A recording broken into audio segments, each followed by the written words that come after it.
পূজারিণী রবীন্দ্রনাথ ঠাকুর। অবদান শতক। সেদিন শারদ দিবা অবসান, শ্রীমতী নামে সে দাসী। পুণ্য শীতল সলিলে নাহিয়া, পুষ্প প্রদীপ থালায় বাহিয়া, রাজ মহিষীর চরণে চাহিয়া নীরবে দাঁড়ালো আসি। শিহরি সভয়ে মহিষী কহিলা, এ কথা নাহি কি মনে? অজাত শত্রু করেছে রটনা, স্তূপে যে করিবে অর্ঘ্য রটনা, শূলের উপর মরিবে সেজনা, অথবা নির্বাসনে। সেথা হতে ফিরি গেল চলে ধীরে, বধূ অমিতার ঘরে।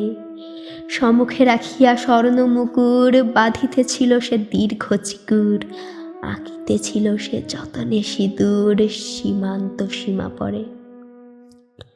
শ্রীমতীরে হেরি বাকি গেল রেখা, কাঁপি গেল তার হাত। কহিল, অবোধ কি সাহস বলে এনেছিস পূজা? এখনই যা চলে, কে কোথা দেখিবে? ঘটিবে তাহলে বিষম বিপদপাত। অন্তরবীর রসিয়া ভাই খোলা জানালার ধারে, কুমারী শুক্লা বসিয়া কাকিনী, পড়িতে নিরত কাব্য কাহিনী। চমকি উঠিল শুনি কিঙ্কিণী, চাহিয়া দেখিল দ্বারে। শ্রীমতীরে হেরি পুঁথি রাখি ভূমে, দ্রুত পদে গেল কাছে। কহে সাবধানে তার কানে কানে, রাজার আদেশ আজি কে না জানে, এমন করে কি মরিবার পানে ছুটিয়া চলিতে আছে। তার হতে দাঁড়িয়ে ফিরিল শ্রীমতী, লইয়া অর্ঘ্য থালি।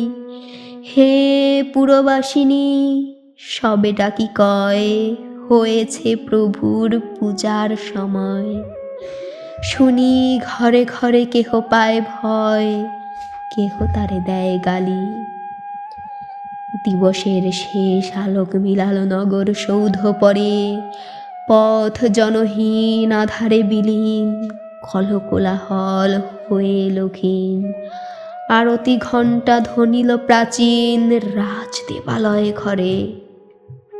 শারদ নিশিরে স্বচ্ছ তিমিরে তারা অগণ্য জলে, সিংহ দুয়ারে বাজিল বিষান, বন্দিরা ধরে সন্ধ্যার তান। মন্ত্রণা সভা হলো সমাধান, দাড়ি হুকারিয়া বলে। এমনই সময়ে হেরিলা চমকি প্রাসাদে প্রহরী যত, রাজার বিজন কানন মাজারে, স্তূপ পদমূলে গহন আধারে, জ্বলিতেছে কেন যেন সারে সারে প্রদীপ মালার মতো।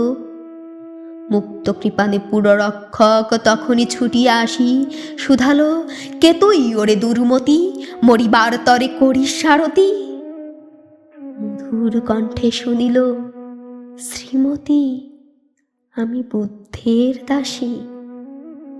সেদিন শুভ্র পাষাণ ফলকে পড়িল রক্ত লিখা, সেদিন শারদ স্বচ্ছ নিশীতে প্রাসাদ কাননে নীরবে নিভৃতে, স্তূপ পদমূলে হে নিভিল চকতে সে সারথীর শিখা।